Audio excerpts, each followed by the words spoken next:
This is section 6.2. It says it's titled More on Trigonometric Equations because it's really just an expansion on what we did in the last section 6.1. So you had some basic trigonometric equations. So it kind of got you introduced to it and a little bit comfortable with just how you solve the basic part of it. Now we're going to take it just a step further where you might have to do some identity interchanging or some more algebraic type techniques with it. So above the first example, it says it may be necessary to replace parts of the trigonometric equation with equivalent expressions. That would be like your identities interchanging out. That will make the equations easier to solve. So keep your list of identities handy. So it'd be a great idea to go ahead and make, if you haven't already, make an index card that's got those identities, your double angle, your angle sum and difference, your double angles, your half angles, Pythagorean identities, all of the identities in one place there where you don't have to keep trying to go back and look them up. All right, so example 1, we're going to solve. This is the equation. We want to find all the angles that satisfy this, that make this true, that within one rotation, in other words, from 0 to 360. So just within one rotation, all of the angles theta, which will make the left side equal to 0. Okay, so let me write the equation down here.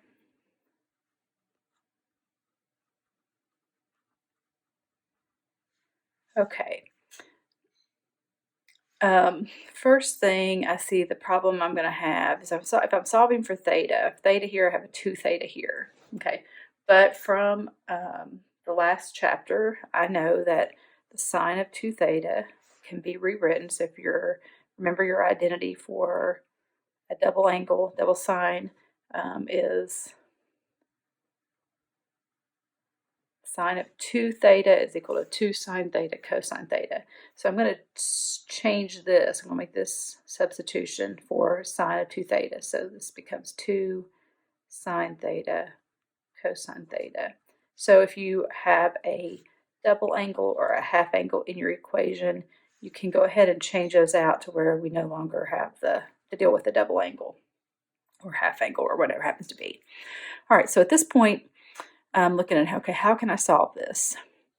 So, think in terms of, it's not just a simple, you could isolate the trig function. This has got a sine and a cosine, so there's going to be a little more to it. Think in terms of some algebraic factoring and things like that you can do. When I look at this, I see both terms contain a cosine theta. That's a common factor. I can pull that cosine theta out. All right, and when you take out a greatest common factor, it's just like backward distributing. Got to figure out what the other factor is. What times cosine is equivalent to this? So this needs to be a 2 sine theta. So when I factored out the cosine theta, it leaves me the 2 sine theta. When I factor the cosine theta out of this, it leaves me the square root of 2. And you can check it back, 2 sine theta cosine theta plus square root of 2 cosine theta. All right, once it's factored, just as you always do with quadratics, use, if these two factors multiply to be 0, one of those has to be 0. So we set each factor equal to 0. And we'll solve and find out what makes this 0. And then we will solve and find out what makes this 0. Now this one, we're ready to go ahead and find out what angles, cosine of what angle is equal to 0. Let me get this one to that stage. So I need to go ahead and isolate the sine function here. So I'm going to subtract the square root of 2 over. So a negative square root of 2, and then I'm going to divide by 2. So I need to know when is the sine of what angle is negative square root of 2 over 2.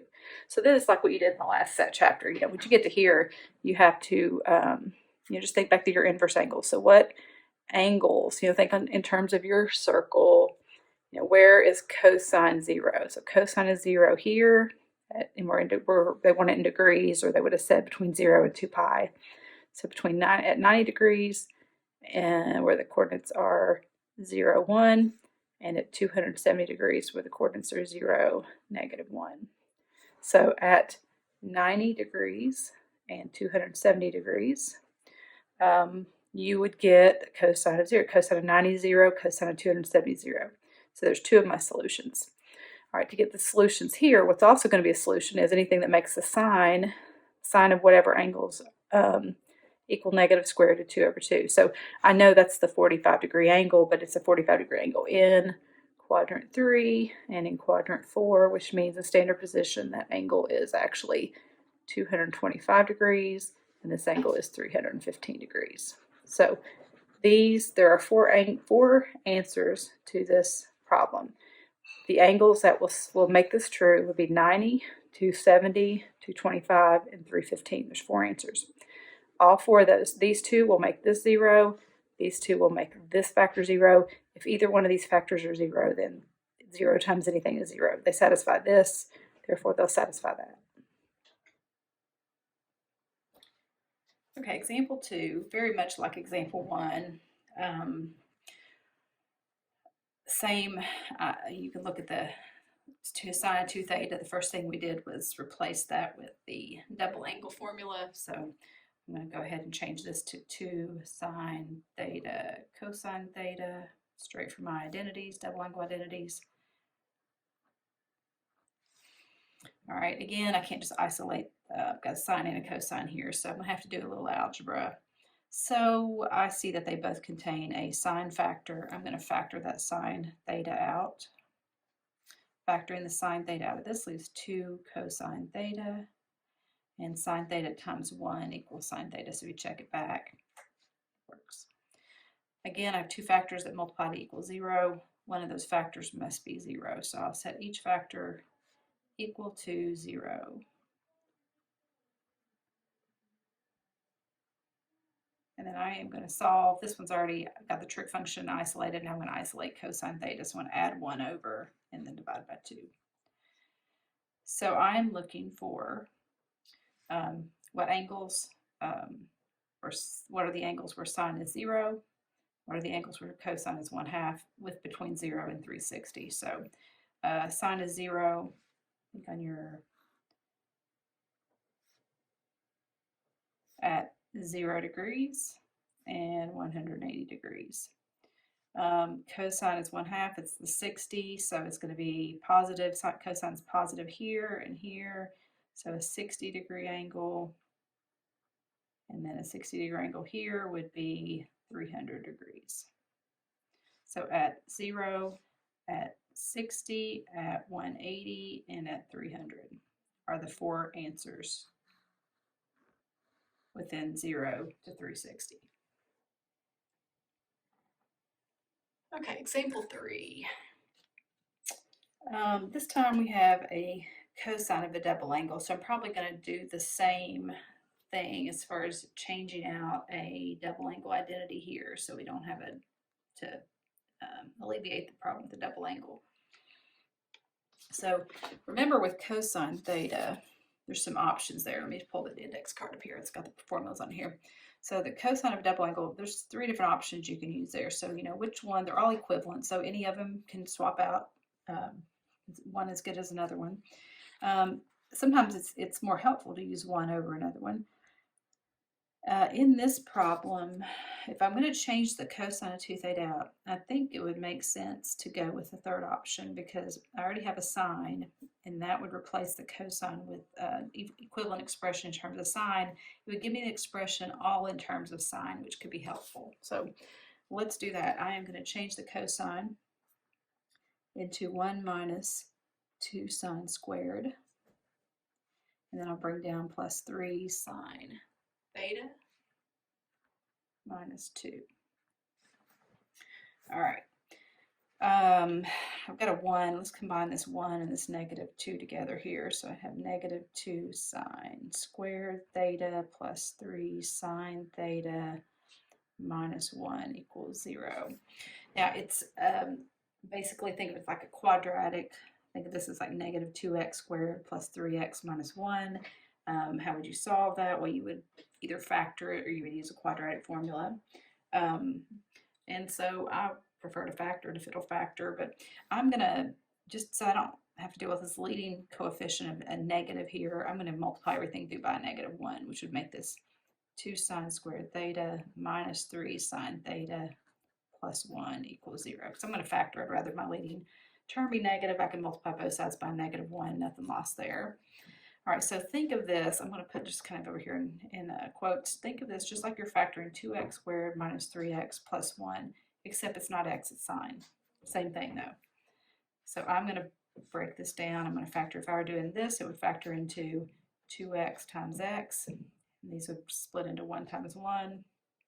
The signs would have to be the same to get them both, they'd have to both be negative. So if you check the outside and inside, you get a negative 2x there and a negative 1x there, and those combine to give you your negative 3x. So same thing, except instead of x, it's sine. So you're going to split this into 2 sine theta times sine theta. You're going to split 1 into 1 times 1. Signs are going to both be minus. All right, and so again, what do you do when you factored it? These two factors multiply to be 0. Well, then one of them has to be 0. So we set each one equal to 0. And I get sine theta equals 1 on this one. And if I add 1 over and divide by 2, I'll have sine theta equals 1 over 2. So my answers are going to be any angle that has a sine of 1/2 between 0 and 360, and any angle that has a sine of 1. Okay, well, where do those angles fall? So sine of 30 degrees is 1/2. So 30 degrees in is positive in quadrants 1 and 2. This is sine. So a 30-degree angle here would be 150 degrees.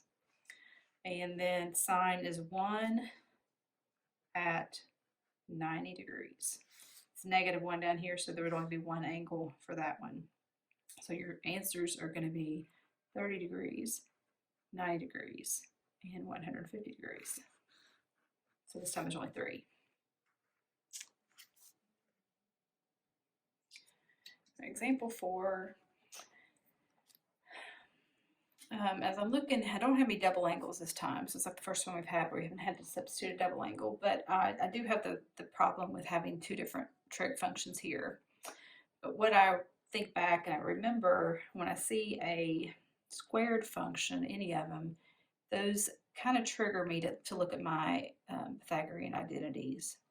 So if you remember that you had the identity that sine squared plus cosine squared is equal to 1.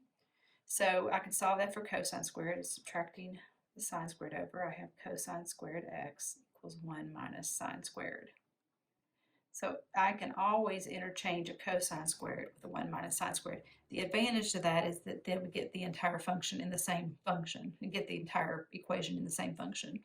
So I am going to change out cosine squared to a 1 minus sine squared. And then I will just bring everything. I will go ahead and subtract this, because usually if it's a quadratic, just like with quadratic equations, it kind of behaves like a quadratic function. We want everything on one side equal to 0, so I would rather move the 5 over to the left with everything else, and it's so that the equation is equal to 0.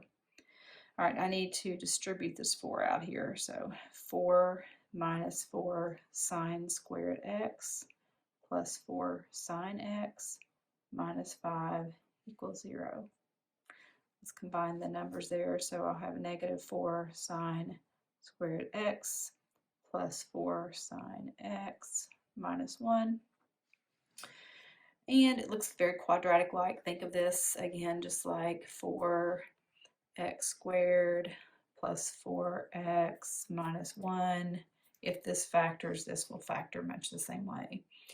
If I'm going to factor it again, I would rather, this was negative here, I would rather this be positive. So I'm going to multiply everything through by -1. The left side would become positive 4 sine squared x minus 4 sine x plus 1. And then 0 times -1 is 0, so it doesn't change the right side. All right, can I factor 4x squared minus 4x plus 1? If I can, then I can factor this. So let's see. I could split this into 4x times 1x or 2x times 2x, and I believe looks like 2x and 2x will work with 1 no choice there. 1 times 1, signs are going to both be negative. And if you check it, negative 2x and negative 2x does indeed equal negative 4x. So we're going to split this the same way, except instead of x, it's sine x. So we're going to split this into 2 sine x times 2 sine x. And then we're going to split 1 into 1 times 1. Both signs are going to be negative. All right, same as usual. When the factors multiply to be 0, one of them's got to be 0. These actually happen to be the same factor, so there's really no need to do it twice. If you add over the 1 and then divide by 2, you're going to have sine x equals positive 1/2. This is going to produce the same thing, so we just need to know where is sine equal to positive 1/2, and they want it in radians this time. I know that because they say find all the angles within one rotation between 0 and 2 pi, so that means put it in radians. Give the angles in radians. So where does sine equal 1/2? Well, in degrees it's 30 degrees, but in radians that would be pi 6. Sine's positive in quadrants 1 and 2, and so a pi 6 angle here will be 5 pi 6, or 150 degrees if you were doing it in degrees. So the only two solutions to this would be pi over 6 and 5 pi over 6.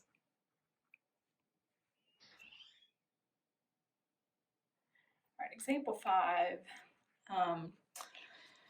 Different than any that we've seen so far. There's no double angle. There's no, it's not quadratic-like, so because these aren't squared, so I'm kind of at a, or you would probably be at kind of a roadblock here. Where do I go? And so this one uses, I'm going to use a little bit of a different trick for this one, and you probably would never have thought to do this, and that's okay, but it's just now that you've seen it, you know, kind of put this in your toolbox of options that you have, and you know, if this comes up a case in the future where it looks like something that could work, you'll know that you've seen this done before. So what I'm going to do, because it has two different functions in it, is I'm going to split the sine and cosine on different sides of the equal sign. So I'm going to add the square root of 3 sine over. So I'm going to have cosine of theta equals square root 3 sine theta. So I'm just literally adding this to the other side.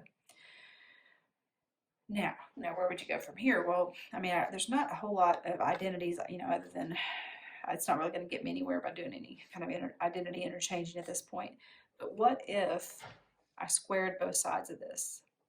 Okay, and can I do that as long as I'm operating on both sides equally? Yes, I can. So if I square both sides of this, so I'm going to square the left and square the right. And so this becomes cosine squared theta. Now, when you square the square root of 3, you just get 3. And then you got to square the sine as well. So sine squared theta. Now, what good did that do for me? Well, because these are now squared, I have my Pythagorean identities that I can always interchange or substitute out. So I could either change, I still have that one up here, remember that cosine squared, I could change it to 1 minus sine squared, or I could change the sine squared to 1 minus cosine squared. It wouldn't make any difference. I'm just going to have to pick one and go with it. So I think I will use I think I'll change the sine squared out to a 1 minus cosine squared here. So this is nothing more than just a Pythagorean identity.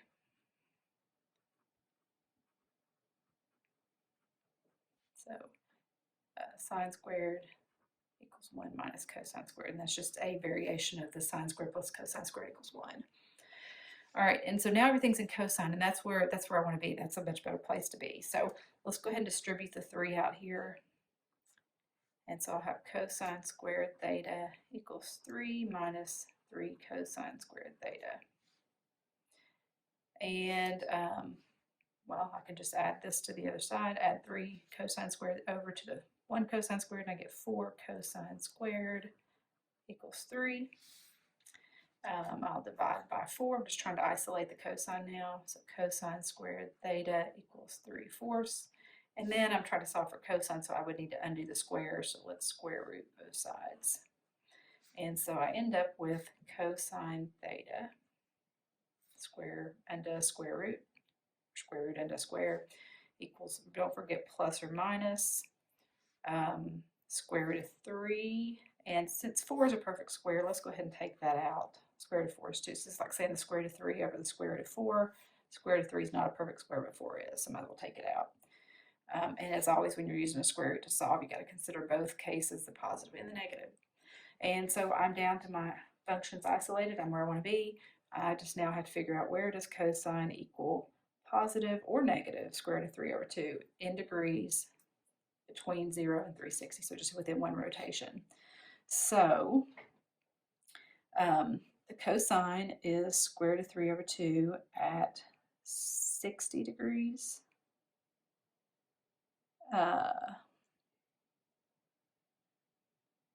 So theta, let's see, let's draw it out here.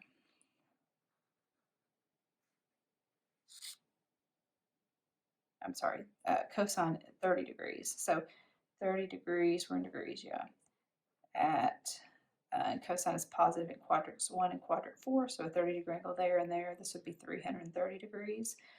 It would be negative in quadrants 2, and since it's both, we would consider this would be 150 degrees, and a 30-degree angle here would make that 210 degrees. So at 30, at 150, at 210, and at 330, the cosine will be either positive square root of 3 over 2 or negative square root of 3 over 2. So the answers for this one would be 30, 150, 210, and 330.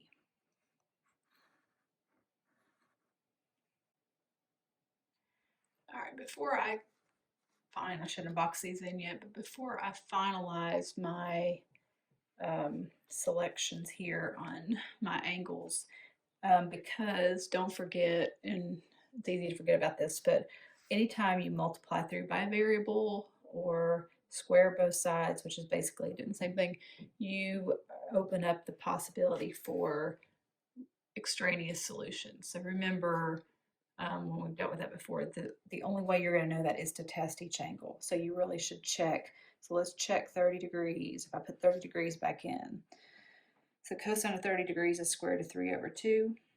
The sine of 30 degrees is 1/2. 1/2 times square root of 3 over 2 is about, or 1/2 times square root of 3 is square root of 3 over 2. So I get square root of 3 over 2 minus square root of 3 over 2, which equals 0. Check, that works. Let me try 150. Now, if you take the cosine of 150, cosine of 150 is negative, so it's going to be negative square root of 3. Let me come over here and just kind of jot it down here. So it's going to be negative square root of 3 over 2 minus the square root of 3 times the sine of 150, which would be positive 1/2. Negative square root of 3 over 2 minus square root of 3 over 2 is not going to subtract out to 0 because they're both negative, so this does not equal 0. Therefore, that's extraneous. Let me test 210. 210 would give me the cosine of 210 to be negative square root of 3 over 2. The sine would be also negative, which would turn this to a positive, and it would subtract it and be 0, so that would work. If I test 330, the cosine would be positive, and the sine of 330 would be negative. Wait a minute, this 330, the sine would be negative 1/2, and the cosine would be positive. So I would have square root of 3 over 2 minus square root of 3 times negative 1/2. And again, you're going to end up with the square root of 3 over 2 plus square root of 3 over 2, which does not subtract out to 0. So this is extraneous. So again, I wouldn't know that unless I tested these just by plugging them back in to see if they make this true. 150 and 330 did not. So those are extraneous solutions, so I really should only count 30 degrees, and 210 are the only real solutions. Okay, example 6. Right away in this one, we do all have the same function, at least everything's a cosine. I do see a half angle here, and I probably don't want to deal with that, so I'm probably going to try to find an identity I can substitute there. So I've got my half angled identities here on this card. So just to show you that cosine of a over 2 can be replaced with plus or minus square root of 1 plus cosine a over 2, and so let's do that right now. So let's change this out to a single angle that way.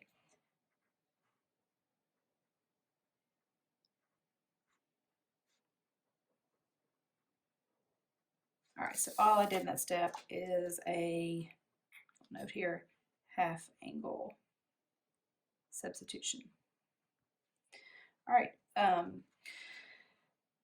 Now with the square root in here, I want to square because square is going to get rid of that square root. So, but I don't want to square this entire side with all this mess. So why don't we move this cosine over to the other side? Let's subtract it over. And so we would have 1 plus square root of 1 plus cosine theta over 2 equals -1 minus cosine theta. Now let's square both sides. So if I square this side, and it won't really matter whether this is a positive or a negative because when you square it, it's going to be positive anyway. And I'm squaring a square root, which just brings out the radicand, so just 1 plus cosine theta over 2.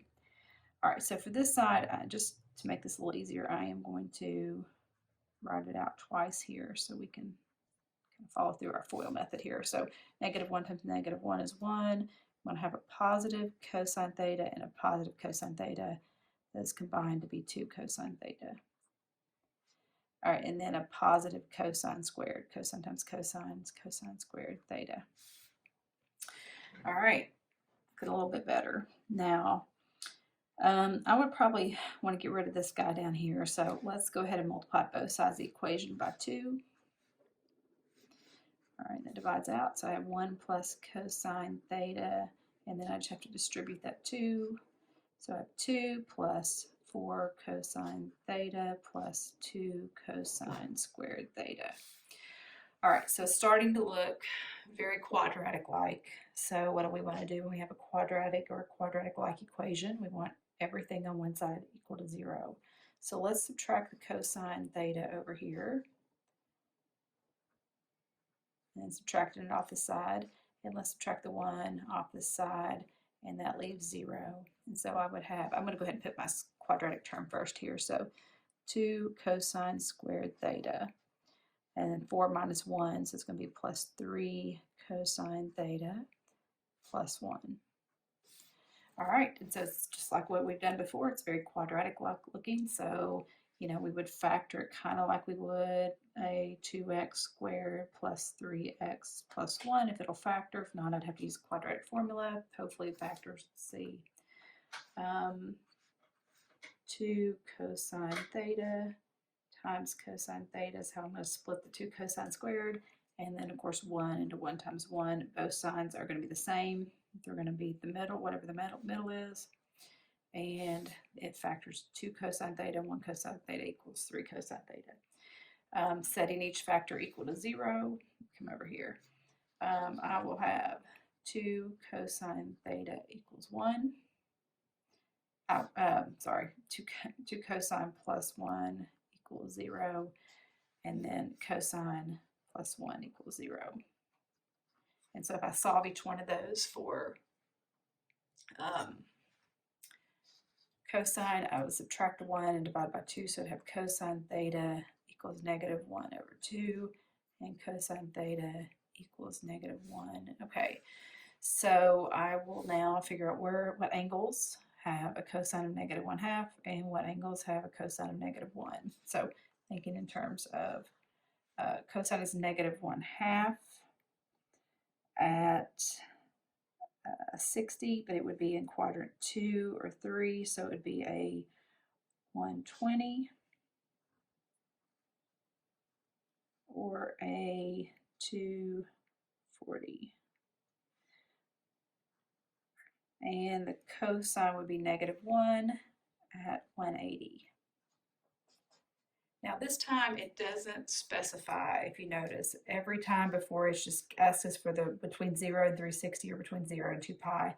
It doesn't do that this time. This time it just asks us for the angle, all the angles. Well, there's infinitely many different angles because not only is 120 a solution, I do need to double check those for extraneous solutions. So I should plug them back in and check those. And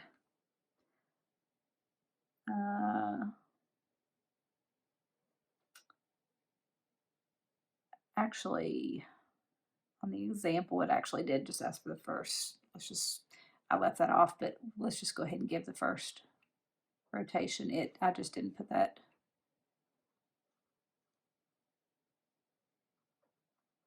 So just every angle in between 0 and 360. We are just going to get the first quadrant angle. So we do need to check them all for, so it could be 120, 180, 240, but we need to test them to see which angles actually do work, because there's always a possibility of extraneous angles. So the cosine of 120 over 2, which is really the cosine of 60, cosine of 60 is 1/2, so I'm going to have 1/2 plus the cosine of 120, which would be negative 1/2, is 0. So 120 check, that works. Oh no, I'm sorry. No, it doesn't work, because this is not 0. This is -1. So actually, it doesn't work, because that should equal -1, and it does not. So that one is extraneous, looks like. All right, let's try 180.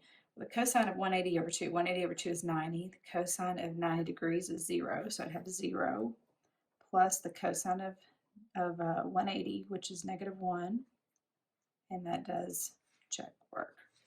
Let's try 240. Okay, so put in 240, divided by 2 is 120.